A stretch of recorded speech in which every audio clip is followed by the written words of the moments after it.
Good morning साथियों, सुप्रभात। सबसे पहले माँ सरस्वती के चरणों में नमन करते हैं। माँ सरस्वती से आशीर्वाद लेते हैं कि वो हमें एक अच्छी कर्म करने की शक्ति प्रदान करें। तत्पश्चात परिश्रम क्लासेज के यूट्यूब चैनल पर आप सभी का स्वागत है। कोरोना महामारी का प्रभाव अभी बढ़ ही रहा है, हमें अपने को सुरक्षित रखना है। अगर हम अपने स्वयं को सुरक्षित रखते हैं तो अपने परिवार को भी और अपने रिश्तेदारों को भी और अपने इस पृथ्वी नुमा इस विश्व को भी क्या सुरक्षित रख पाने में क्या हो जाएंगे, सफल हो जाएंगे। प्रिय दोस्तों, कोरोना है, विपरीत समय है, विपरीत स्थितियां हैं, सरकारें भी अपने अकॉर्डिंग कार्य नहीं कर पा रही हैं।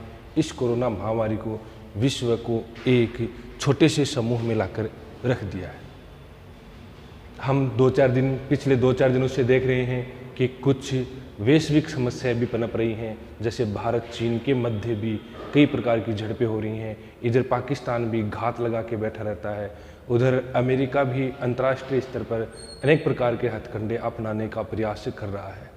अगर हम देखें तो विश्वव्यापी जो संगठन था अपना WTO, वो भी, और इसके अलावा हम देखें तो हमारा जो संयुक्त राष्ट्र संघ था, वो भी इनके सामने थोड़ा सा तुच्छ ही नज़र आ रहा है। हमें इन सब समस्याओं को फेस करते हुए, सामने रखते हुए, एक पॉजिटिव स्तर पर ध्यान रखते हुए अपना पूरे दिन अपने कार्य की एक निश्चित गति के साथ अपने कार्य को बनाए रखना है। क्योंकि सभी लोगों ने कहा है कि डिप्रेशन उसी व्यक्ति को आता है जो अपने कार्यों को छोड़कर दूसरे अनर्थ कार्यों की तरफ ध्यान देता है। हमें अपने निश्चित कार्यों को प्रगति प्रदान किए रखनी है। हमें अपने एजुकेशन सिस्टम को एक स्थायी रूप प्रदान किए हुए रखना है। हम जितना भी अध्ययन कर सके, हम जितने भी सामग्री जुटा सकें, उसका प्रयास करेंगे और उन सामग्रियों को आप तक पहुंचाने का एक सफल प्रयास हम करेंगे। आगे हम देखते हैं, चौहान वंश की हम चर्चा कर रहे थे। कल हमने चौहान वंश का तीसरा पार्ट पढ़ा था, जिसके अंदर हमने विग्रहराज चतुर्थ को स्पेशल पढ़ा था। प्रश्न बहुत बार पूछा जा चुका है कि दिल्ली पर आक्रमण करने वाला या दिल्ली को अधीन करने वाला प्रथम चौहान शासक कौन था, तो विग्रहराज चतुर्थ था, जो विशल देव के नाम से जाना जाता था। विग्रहराज चतुर्थ इस वर्ष का सबसे बड़ा प्रतापी व तथा शक्तिशाली शासक था, जिसने अजमेर के अंदर संस्कृत कट्ठावर्ण के नाम से एक पाठशाला खोली थी, संस्कृत पाठशाला खोली थी। खुद भी एक कवि था, हरिकेली नामक उसने क्या लिखा था, अपना एक नाटक भी लिखा था। उपनाम से विशल देव के नाम से वो जाना जाता था। विग्रहराज चतुर्थ ने दिल्ली विजय के रूप के अंदर वहाँ पर एक शिवलिंग नामक अभिलेख बनवाया था, जिसके अंदर चौहान तथा तंवर वंश के संबंधों की जानकारी मिलती है। इसके बाद में हमने सोमेश्वर को देखा था कि सोमेश्वर, जिसका विवाह है दिल्ली के शासक अनंगपाल की पुत्री कपूरी देवी के साथ हुआ था। सोमेश्वर का काल क्या माना जाता है? चौहान वंश की चित्रकला का स्वर्णकाल माना जाता है। बहुत बार प्रश्न पूछा भी जा चुका है, याद रखना मित्रों। इसके अलावा सोमेश्वर के 2 पुत्र थे, एक का नाम था हरिराज और दूसरे का नाम था पृथ्वीराज। इसके बाद पृथ्वीराज अल्पायु ही था जब गुजरात के चालुक्य शासक भीमदित्य ने सोमेश्वर की हत्या कर दी थी 1177 के अंदर। उसी समय पृथ्वीराज चौहान को चौहान वंश का शासक बनाया, जो उस समय मात्र कितने वर्ष का था? 11 वर्ष का ही था। तो आज हम उस 11 वर्षीय वीर योद्धा पृथ्वीराज की कहानी को पढ़ेंगे, पृथ्वीराज के कार्यों को पढ़ेंगे। उसने कौन कौन से युद्ध किए थे, उसके सोशल सिस्टम या उसके राजनीतिक सिस्टम में किस किस प्रकार के लोग शामिल थे, किस किस प्रकार से उसने आक्रमण किए थे, किस प्रकार से अपनी प्रशासनिक व्यवस्था को उसने बनाए रखा था। इन सब बातों की जानकारी आज हम प्राप्त करेंगे। तो आज हम पढ़ेंगे पृथ्वीराज चौहान। पृथ्वीराज चौहान, जिसकी 2 उपाधि थी। एक तो इसको जाना गया था दल पुंगल के नाम से, दल पुंगल का अर्थ होता है विश्व विजेता, और दूसरा इसको जाना गया था राय पिथौरा के नाम से। हालांकि इसने पिथौरागढ़ नाम से एक दुर्ग बनवाया था, कहाँ पर? दिल्ली के अंदर। तो 2-3 हम इसकी जितनी भी इंपॉर्टेंट बातें हैं सबका अध्ययन करेंगे। इसका कार्यकाल बताते हैं 1177 ईस्वी से 1192, क्योंकि 1192 ईस्वी के अंदर इसकी हत्या कर दी गई थी। अब हम इसके जीवन के प्रत्येक पहलू को छूते हुए हम बात करेंगे। इसके अगर हम जन्म की बात करें, पृथ्वीराज चौहान के जन्म की बात करें, तो पृथ्वीराज चौहान का जन्म 1166 ईस्वी के अंदर एक स्थान है अहिनल पाटन, और ये अहिनल पाटन नामक स्थान कहाँ पे पड़ता है? गुजरात के अंदर इसका जन्म हुआ था। इसके हम पिता की बात करें, पृथ्वीराज चौहान के पिता, तो पृथ्वीराज चौहान के पिता थे सोमेश्वर चौहान, और इसी सोमेश्वर चौहान की आबू के युद्ध के दौरान चालुक्य शासक भीमदित्य ने क्या कर दी थी? हत्या कर दी थी। कब? 1177। और इसी 1177 के अंदर पृथ्वीराज चौहान का क्या होता है? राज्याभिषेक भी होता है, जो मात्र कितने वर्ष का बालक था? 11 वर्ष का बालक था। इसकी माता की बात करें हम, तो इनकी माता का नाम था कपूरी देवी। क्या नाम था? कपूरी देवी। इस कपूरी देवी के बारे में देखना, ये कपूरी देवी थी ना, ये दिल्ली का एक राजा था, दिल्ली, और दिल्ली का शासक था अनंगपाल। उस अनंगपाल की क्या थी? ये पुत्री थी। अनंगपाल की पुत्री थी कौन? कपूरी देवी। जब 1177 ईस्वी के अंदर पृथ्वीराज चौहान अपने पिता की हत्या के बाद अजमेर की गद्दी पर बैठता है, तो उसकी जो संरक्षिका होती है, पृथ्वीराज चौहान की जो संरक्षिका होती है, पृथ्वीराज चौहान या इस चौहान का ध्यान रखना, ये पृथ्वीराज तीसरा था भाई चौहान वंश में। पृथ्वीराज चौहान की संरक्षिका कौन होती है? कपूरी देवी। और इसको माना जाता है भारतीय इतिहास के अंदर प्रथम हिंदू शासिका। किसको माना गया है? कपूरी देवी को। माता कपूरी देवी दिल्ली के शासक अनंगपाल की पुत्री थी कपूरी देवी। पृथ्वीराज चौहान की क्या बनी थी? बाद में संरक्षिका बनी थी, इसलिए इसको प्रथम हिंदू शासिका के नाम से भी जाना जाता है। इसके बाद में बात करेंगे हम इसके भाई की बात करेंगे, तो पृथ्वीराज चौहान का भाई था एक हरिराज। इस हरिराज की भी मैं छोटी सी कहानी यहीं पे बता देता हूँ। पृथ्वीराज के हम साथ ही क्या कर लेंगे? पुत्र की भी बात कर लेंगे। देखो छोटी सी कहानी है, पूरी बात हमें समझनी है, पारिवारिक समस्या क्या थी, और इसके साथ ही इनके चाचा की भी बात कर लेंगे यहीं पर। इसके चाचा थे दो, एक तो था अपरांगे, मतलब सोमेश्वर के भाई थे, और दूसरा था नागार्जुन। इसका पुत्र था गोविंदराज। गोविंदराज। तीन चीजें हम ध्यान से पढ़ेंगे। हरिराज क्या था? भाई था। गोविंदराज क्या था? पुत्र था। और अपरांगे और नागार्जुन क्या थे? इसके चाचा थे। कोई भी इसकी तरफ नहीं था, सिर्फ एक इसका पुत्र गोविंदराज इसकी तरफ था, जो तराइन के युद्ध के दौरान दिल्ली का प्रशासक था। कहाँ का प्रशासक था? दिल्ली का प्रशासक था। याद रखना मित्रों, दिल्ली का प्रशासक कौन था? पृथ्वीराज जब अजमेर का शासक था, तो उसका पुत्र गोविंदराज। साथ में हम इसकी पुत्री की भी बात कर लेते हैं। अभी इसकी पुत्री का नाम था पृथुबाई, पृथु। और इस पृथु का विवाह हुआ था ना, वो एक शासक था सामंत सिंह, और ये सामंत सिंह शासक कहाँ का था? मेवाड़ का था, मतलब राजस्थान के मेवाड़ का था। इन सब की चर्चा कर ले। दिल्ली का प्रशासक गोविंदराज था। हुआ क्या? जो ही 1177 ईस्वी के अंदर पृथ्वीराज अजमेर का शासक बनता है, तो पहली टांग अड़ाता है अपरांगे, और इस अपरांगे को 1177 के अंदर ही पराजित कर दिया जाता है, और अपरांगे चुपचाप हो जाता है। मतलब छोटी सी लड़ाई होती है। दूसरी होती है नागार्जुन के साथ, और इसके साथ 1178 के अंदर एक युद्ध होता है, गुड़गांव का युद्ध। कौन सा युद्ध होता है? गुड़गांव का युद्ध। नागार्जुन, जब सोमेश्वर की हत्या होती है, तब नागार्जुन गुड़गांव का प्रशासक होता है। जो ही इसको बात का पता चलता है, पृथ्वीराज चौहान आवश्यक या बाल्यकाल के अंदर होता है, तो अजमेर का शासन बनने का प्रयास करता है। कौन है? नागार्जुन। लेकिन नागार्जुन को पृथ्वीराज चौहान के साथ कौन सा युद्ध लड़ना पड़ता है? गुड़गांव का युद्ध लड़ना पड़ता है, और नागार्जुन की इस युद्ध के अंदर क्या कर दी जाती है? हत्या कर दी जाती है। मतलब पारिवारिक समस्या को क्या कर दिया इसने? दूर कर दिया, अपरांगे और नागार्जुन को भी।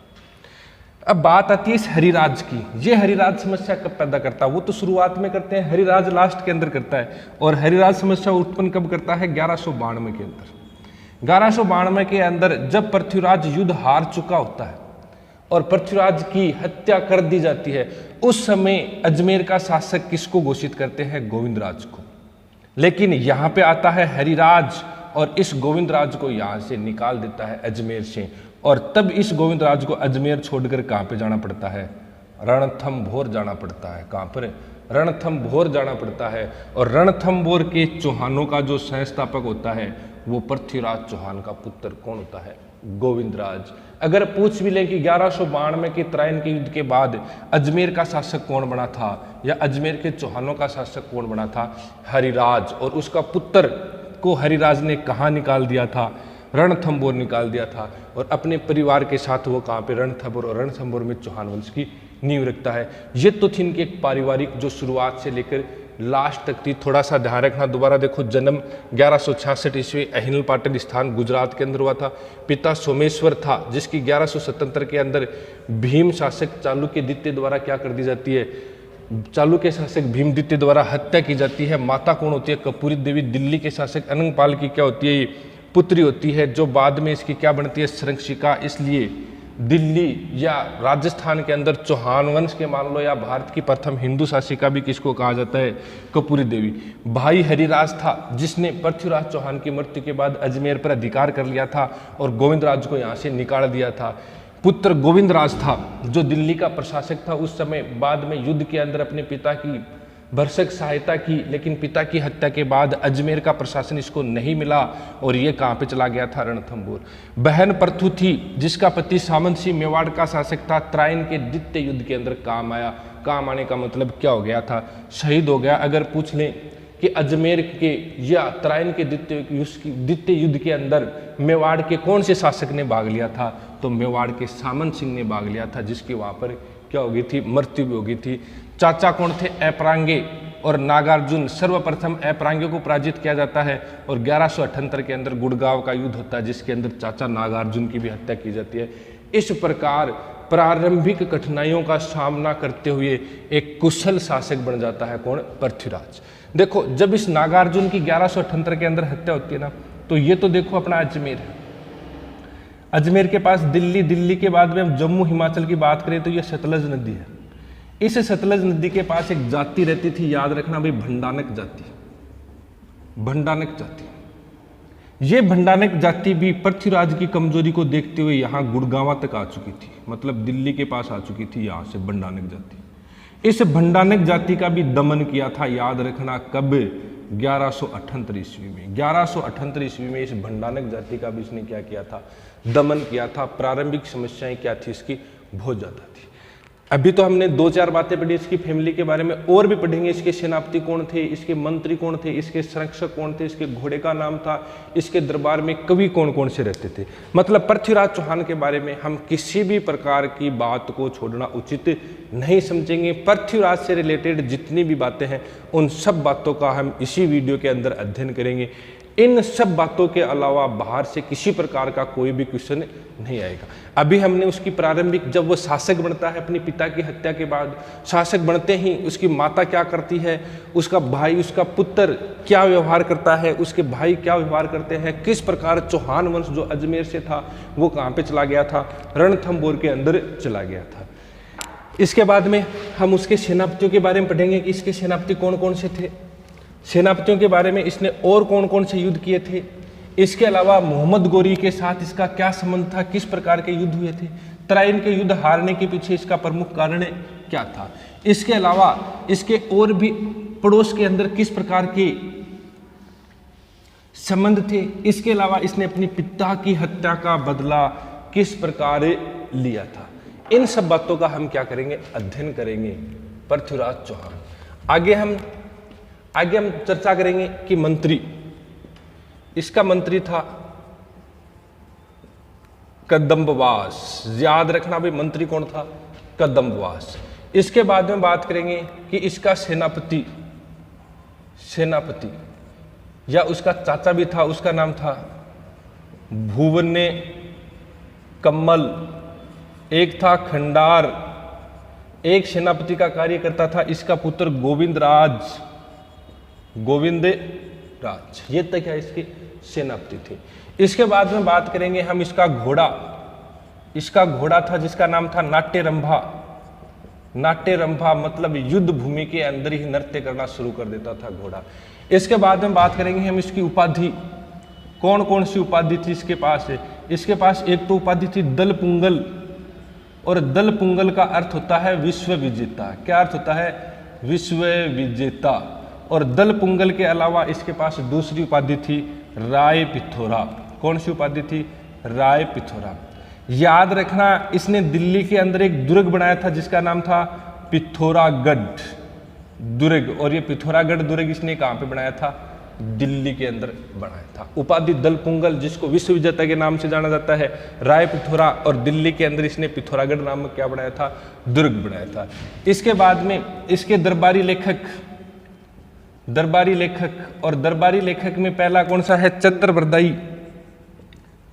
बरदाई, जो एक योद्धा भी था और एक कवि भी था, और इसका क्या था? परम मित्र भी था, परम मित्र। और चंद्र बरदाई ने कौन सी किताब लिखी थी? पृथ्वीराज रासो। और पृथ्वीराज रासो को इसने कब तक लिखा था? 1192 तक। उसके बाद में पृथ्वीराज रासो को जो पूरा किया था वो किसने किया था? इसका पुत्र था जिसका नाम था जलहण। किसने पूरा किया था? जलहण ने पूरा किया था। दरबारी लेखों के अंदर दोबारा हम दूसरे की बात करें तो वागीश्वर विश्वरूपक, जनार्दन गौड़, याद रखना भाई सभी पूछे गए हैं, विद्यापति गौड़। ये क्या थे? इसके दरबारी कवि थे। एक था अपना जयानक भट्ट, जिसका लेखन, जिसने पृथ्वीराज विजय लिखा था। उस पृथ्वीराज विजय के अंदर जो जानकारी मिलती है, मैंने 3 शासकों के कार्यकाल में बताई थी, सोमेश्वर, पृथ्वीराज तथा एक बताया था विग्रहराज चतुर्थ। 3 के कार्यों के अंदर रहा था। पृथ्वीराज विग्रहराज चतुर्थ को कवि बांधव की उपाधि भी किसने दी थी? जयानक भट्ट ने दी थी। इसका जो लेखन कार्य मिलता वो कहाँ तक मिलता है? 1190 तक ही मिलता है। तो दरबारी लेखक चंद्र बरदाई एक वीर योद्धा भी था, परम मित्र भी था। पृथ्वीराज रासो, इसने क्या लिखा था? ग्रंथ लिखा था।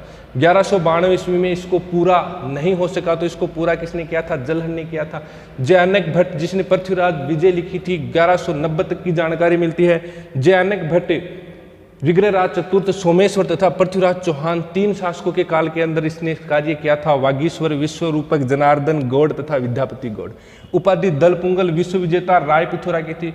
पिथौरागढ़ दुर्ग इसने दिल्ली के अंदर बनाया था, और इसका घोड़ा था नाट्य रंभा, जो युद्ध भूमि में नाट्य का कार्य करता था। सेनापति भूने कमल था, खंडार तथा गोविंद राज था, और इसका मंत्री कौन था? कदम्ब वास था। ये सब जानकारियों के बाद में इसकी रानी की जानकारी पढ़ेंगे। रानी कितनी थी इसकी? इसकी रानी थी 2 भी, याद रखना। इसकी रानी थी 2। एक का नाम था संयोगिता और दूसरी का नाम था इच्छिनी। एक का नाम था संयोगिता, दूसरी का नाम था इच्छिनी। इच्छिनी थी वो चालुक्य शासक भीमदित्य की पुत्री थी, और जो अपनी संयोगिता थी वो कन्नौज शासक, गहड़वाल वंश के कन्नौज शासक की क्या थी? वो पुत्री थी। दोनों ही इंटरेस्टिंग कहानी है, दोनों ही युद्धों के द्वारा प्राप्त की गई थी। तो बात करेंगे इसकी रानी, और रानी है इसकी 2। पहली रानी देखेंगे हम इसकी कौन सी थी? इच्छिनी।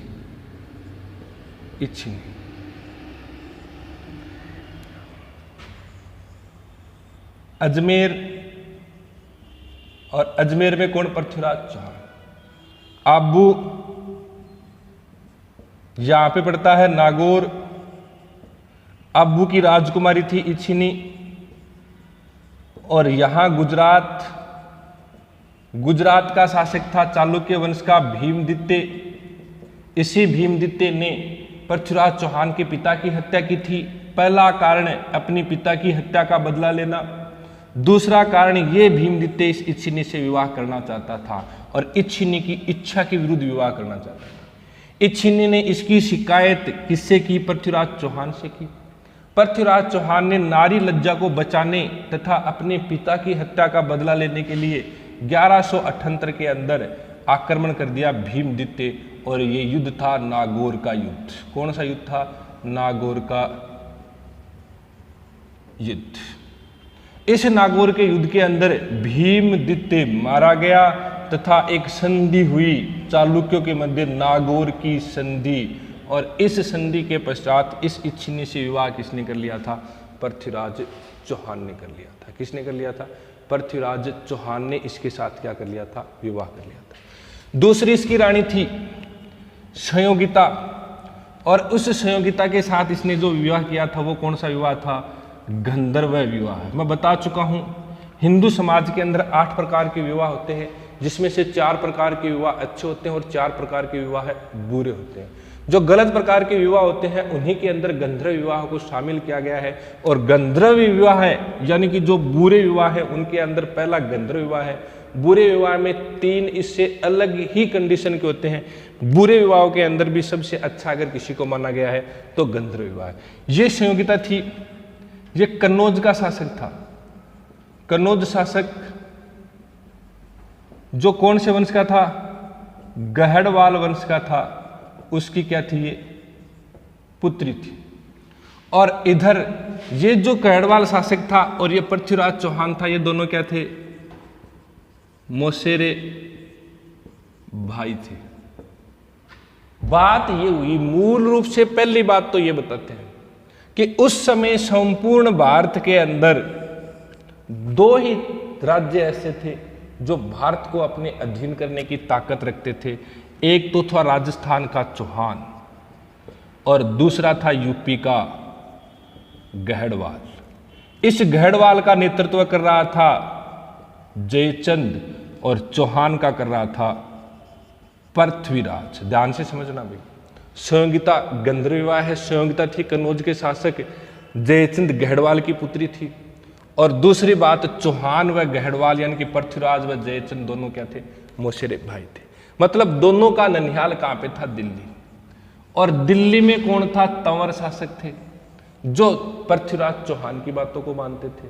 मतलब इन्होंने पृथ्वीराज चौहान को दिल्ली दे दिया था, जिससे परेशान कौन था? जयचंद। जयचंद कन्नौज का शासक चाहता था कि दिल्ली मुझे मिले, लेकिन दिल्ली किसको मिल गई थी? पृथ्वीराज को मिल गई थी। और इसी वजह से कहते हैं कि इस जयचंद ने विदेशी आक्रमणकारी गौरी को भारत पर आक्रमण करने के लिए क्या किया था? निमंत्रित किया था। दूसरी बात बताते हैं। पहली तो देखो, साम्राज्यवाद की जो मूल बात थी वो यही बात थी, जयचंद और पृथ्वीराज दोनों के संबंध खराब थे।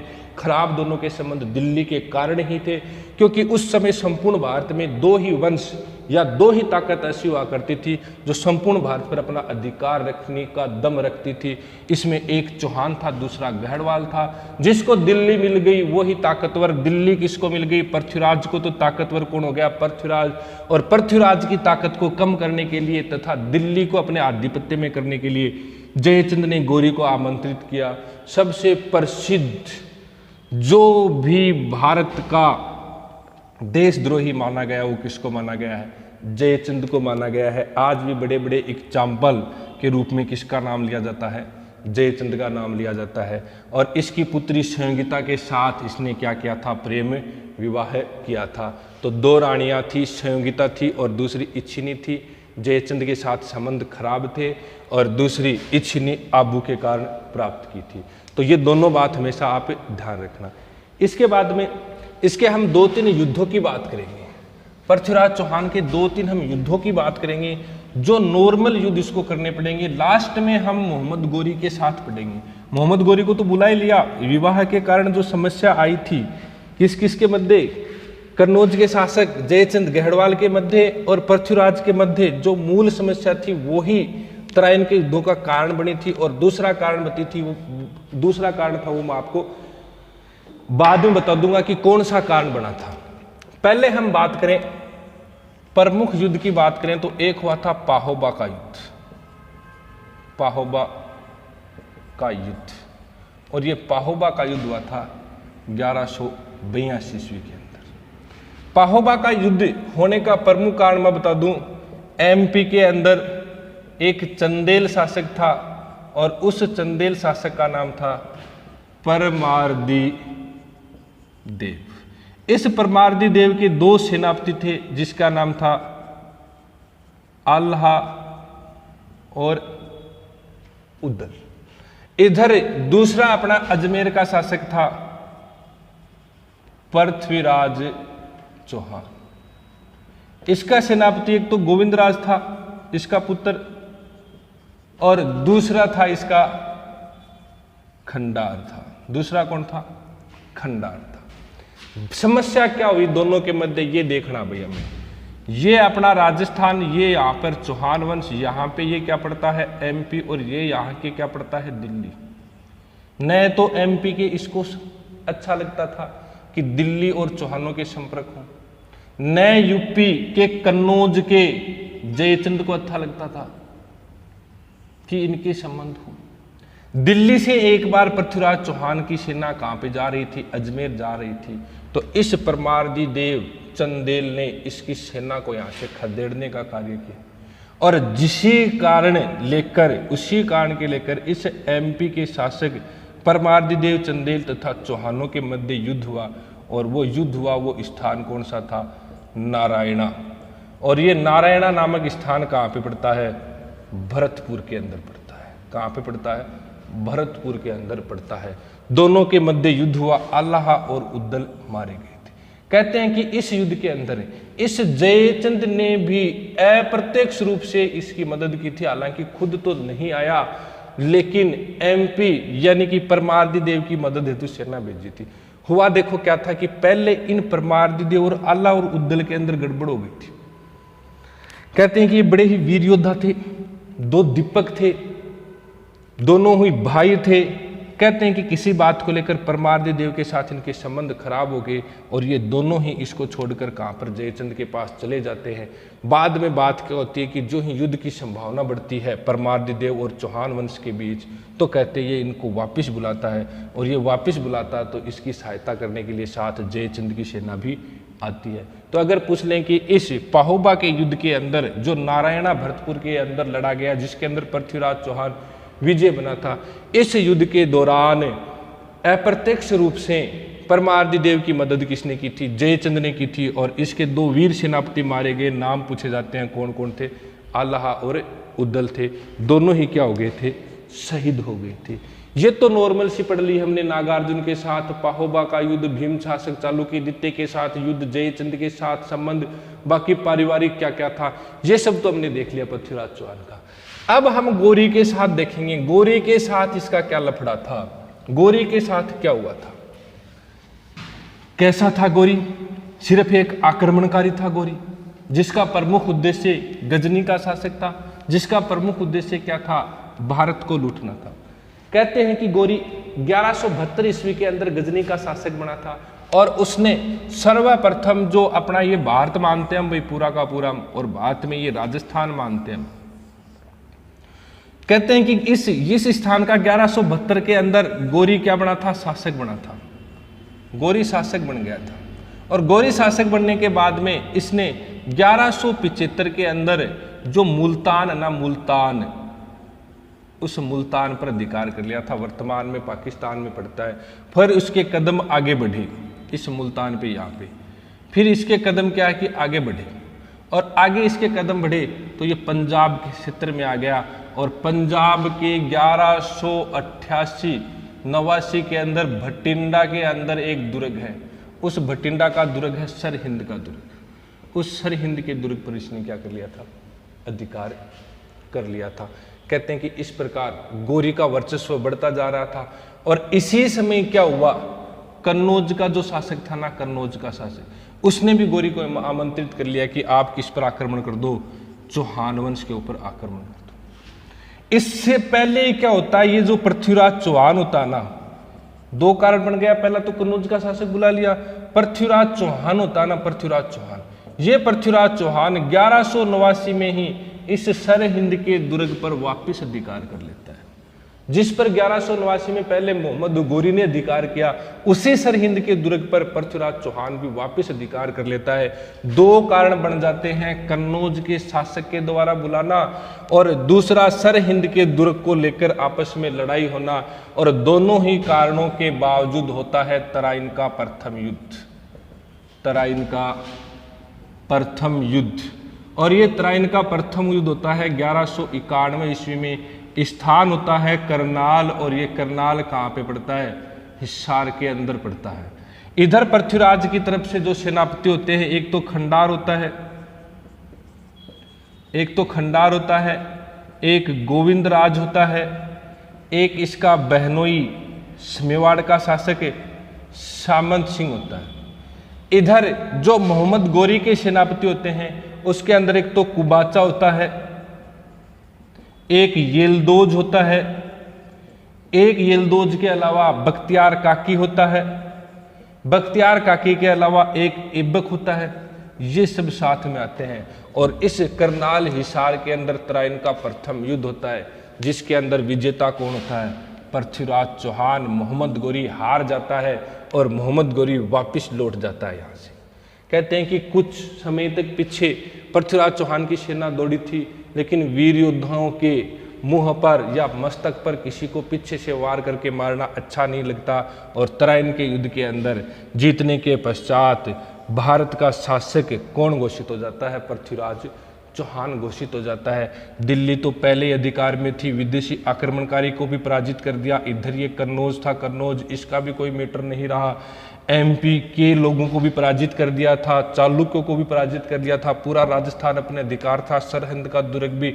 मतलब इस प्रकार पृथ्वीराज चौहान की चारों तरफ से क्या बढ़ रही थी? प्रतिष्ठा बढ़ रही थी। इसी बढ़ती हुई प्रतिष्ठा के अंदर एक बहुत बड़ा घात आया, और भारत को हमेशा ही अगर भारतीय पराजित होते हैं तो वहाँ पे सबसे बड़ा कारण होता है विश्वासघात। कहीं पर भी देख लेना आप, सबसे बड़ा विश्वासघात होता है कारण। और यहाँ पर भी दो लोगों ने विश्वासघात किया था, एक था प्रताप सिंह और दूसरा था सोमेश्वर। इसके पिता का ही नाम राशि था सोमेश्वर। तराइन का द्वितीय युद्ध, तराइन का सेकंड युद्ध 1192 ईस्वी। स्थान वही करनाल, और कहाँ पे पड़ता है? हरियाणा के अंदर पड़ता है। इस युद्ध के अंदर जो प्रताप की तरफ से विश्वासघाती कार्य किया था, सेनापति वही थे। विश्वासघाती कार्य क्या था? वो एक तो था प्रताप सिंह और दूसरा था सोमेश्वर। अचानक गोरी की सेना के अंदर जाकर घुस गए थे। और तीसरा जो द्रोही का कार्य कर रहा था वो था कन्नौज का शासक जयचंद। जो द्रोही का कार्य कर रहा था वो था कन्नौज का शासक जयचंद। इस प्रकार इस युद्ध की व्यूह रचना हो गई थी। दूसरे इस युद्ध के अंदर प्रताप था वो हार गया था, सॉरी पृथ्वीराज था वो हार गया था। कुछ पृथ्वीराज की भी कमियां बताते हैं। कहते हैं कि पृथ्वीराज के अंदर सेल्फ कॉन्फिडेंस, आत्मविश्वास इतना ज्यादा हो गया था कि सेना को आ जाने दो हम जीत लेंगे, सेना को आ जाने दो हम जीत लेंगे, हम तो ताकतफुल पावरफुल है, मोहम्मद गोरी क्या लगेगा। और दूसरा वो संयोगिता के साथ विवाह के बाद ऐशो आराम के अंदर खो गया था और राजकाज के कार्यों को वो भूल गया था। सबसे बड़ी दो ही कमियां थी, एक तो सेल्फ कॉन्फिडेंस बहुत ज़्यादा हो गया था और दूसरा ऐशो आराम की दुनिया में खो चुका था। और उधर गोरी एक बहुत बड़ा बहानेबाज था जिसने द्वितीय तराइन युद्ध के व्यूह रचना इस प्रकार रची कि युद्ध भूमि में पहुंचने के बाद भी उसने कहा कि मैं युद्ध के लिए नहीं आया हूं, मैं पहले अपने भाई को पूछूंगा कि मुझे युद्ध करना या नहीं करना। पृथ्वीराज चौहान ने कह दिया कि बेझिझक पूछो, आप करना है तो हम भी तैयार हैं और नहीं करना है तो वो बता देना। कहते हैं कि अपनी भावनाओं में बहता हुआ वापिस महलों के अंदर लौट आया। कुछ कहानियां बताती हैं ऐसे बात। लौट आया था पीछे से रात्रि के समय मोहम्मद गोरी ने यहाँ पे क्या कर दिया था? आक्रमण कर दिया था। उस समय युद्ध भूमि के अंदर पहुंचा, पृथ्वीराज की सेना पराजित हो रही थी। पृथ्वीराज चौहान उधर भागा और हरियाणा में सिरसा की तरफ गया। कुछ लोग तो कहते हैं कि सिरसा के अंदर ही पृथ्वीराज चौहान की हत्या कर दी गई थी, और कुछ लोग कहते हैं कि इस सिरसा से पृथ्वीराज चौहान को क्या किया गया था? गिरफ्तार किया गया था, और गिरफ्तार करके इसको कहाँ पे ले जाया गया था? गजनी। और साथ में इसका मित्र कौन गया था? चंद्रबरदाई।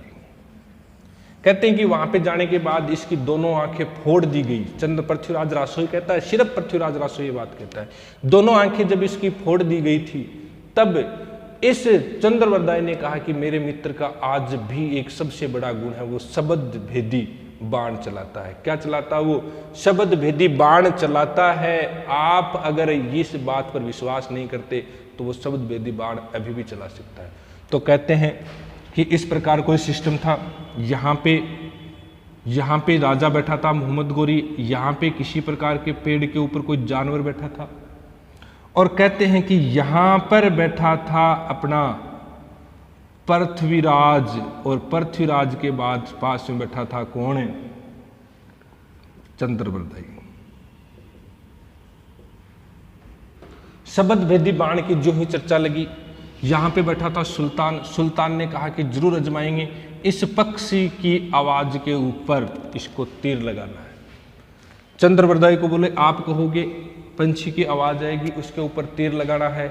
तब चंद्रबरदाई ने कहा कि ये भी एक सुल्तान है साहब, ये भी चौहान वंश का शासक है, अंतिम समय है, किसी भी बराबर के पुरुष के आदेश के बिना ये कार्य नहीं करेगा, मैं तो इसका गुलाम हूँ, मैं इनको आदेश क्या दूंगा। तो सुल्तान ने कहा कि चलो छोड़ो, आदेश मैं ही दूंगा। तो कहते हैं कि चंद्रबरदाई ने एक बात कही थी, एक संस्कृत भाषा के अंदर एक श्लोक बोला था, जिस श्लोक के द्वारा इन्होंने सुल्तान की दूरी बताई थी कि सुल्तान कितनी दूरी पे बैठा हुआ है। और वो श्लोक ये था, 24 गज 4 अंगुल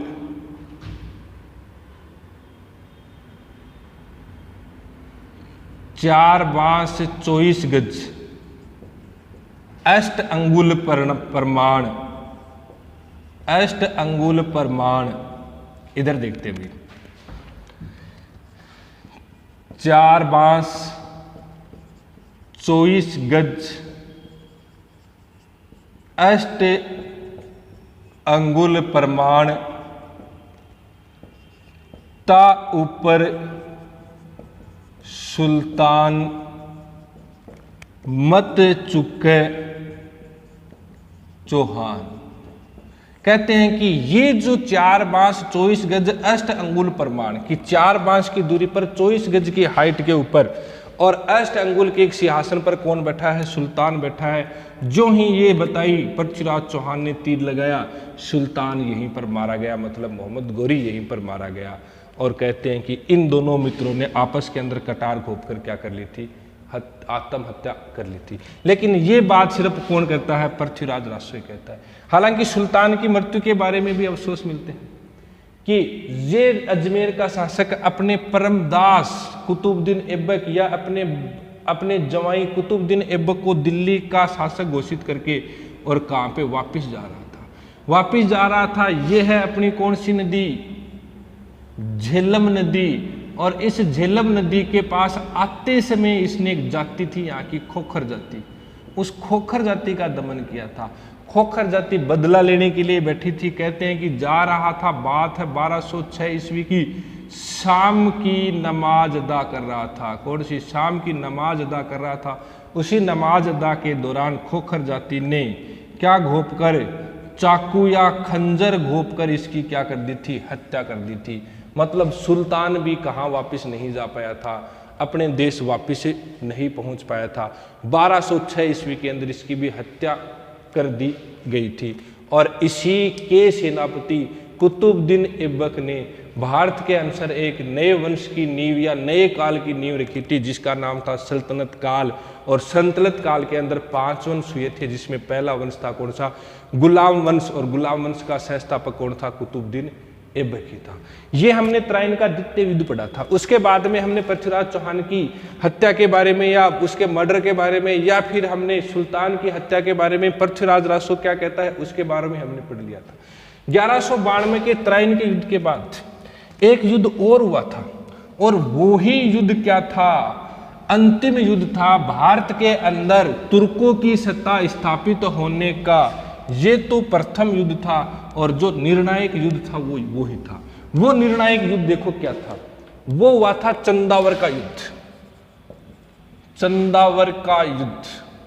और ये चंदावर का युद्ध हुआ था 1194 ईस्वी में। एक तरफ था गोरी और दूसरी तरफ था कन्नौज का शासक। कन्नौज का शासक कौन था? जयचंद गहड़वाल। कौन था? जयचंद गहड़वाल। हुआ क्या? ये वही जयचंद गहड़वाल है जिसने गोरी को आमंत्रित किया था। जब गोरी अजमेर को विजेता या अजमेर को जीत चुका था, पृथ्वीराज चौहान की हत्या कर चुका था, उस समय इस जयचंद ने कहा कि अब आप वापस जा सकते हो, मेरे को संपूर्ण भारत दे दो आप, क्योंकि जयचंद भी यही चाहता था। और पहले मैंने बताया भी था कि चौहान ही था इसके साथ टक्कर वाला, बाकी भारत में कोई नहीं था। तो जयचंद भी यही चाहता था कि कैसे ना कैसे पृथ्वीराज चौहान पराजित हो, संपूर्ण भारत पे मेरा अधिकार हो।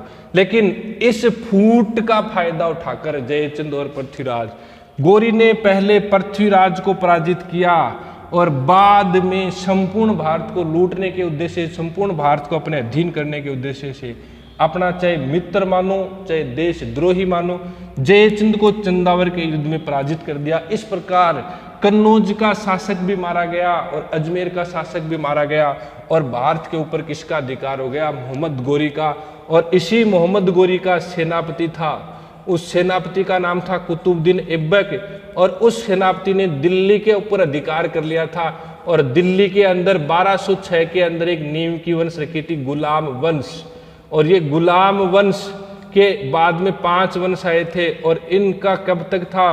1527, जब तक कौन सा युद्ध हुआ था? पानीपत का युद्ध। तब तक इस काल को क्या कहा गया था? सल्तनत काल कहा गया था।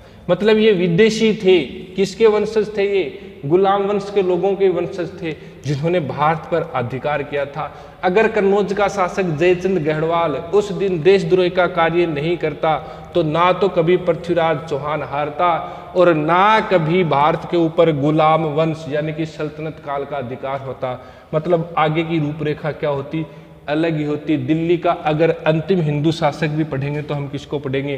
पृथ्वीराज। और उसके बाद में एक और भी बना था भाई, याद रखना, बताऊंगा आगे में कौन था। हेमू था। अगर चौहान वंश का अंतिम दिल्ली का शासक पूछ लें तो पृथ्वीराज, और अंतिम कौन था? हेमू था। इसकी हम जानकारी बाद में प्राप्त करेंगे। इसके अलावा एक प्रश्न पूछा जाता है कि मोइनुद्दीन चिश्ती किसके साथ भारत आए थे? भारत की सबसे बड़ी या विश्व के अंदर भी पूजनीय, आज भी प्रसिद्ध एक इमारत है मोइनुद्दीन चिश्ती की इमारत, जो सिरजिस्तान से मोहम्मद गौरी के साथ ही भारत आए थे, जो बाद में चौहान वंश अजमेर में होने के कारण चौहान वंश की समाप्ति के बाद जो ही गौरी का अधिकार अजमेर में हो गया तो उन्होंने भी अपना प्रमुख स्थान कहाँ पे बनाया? अजमेर। और आज भी उनकी दरगाह कहाँ पे बनी हुई है? अजमेर के अंदर ही बनी हुई है। धन्यवाद दोस्तों। इसी प्रकार चौहान वंश, सांबर और अजमेर के चौहान अपने पूरे हो चुके हैं। इसके बाद में हम रणथंभौर के चौहान पढ़ेंगे, जहाँ का पढ़ेंगे हम हमीर देव चौहान। क्या पढ़ेंगे? हमीर देव चौहान, जिसके ऊपर भी एक प्रमुख कविता या प्रमुख लाइन है कि हमीर हठ तिरिया तेल चढ़ेना दूजी बार। धन्यवाद साथी।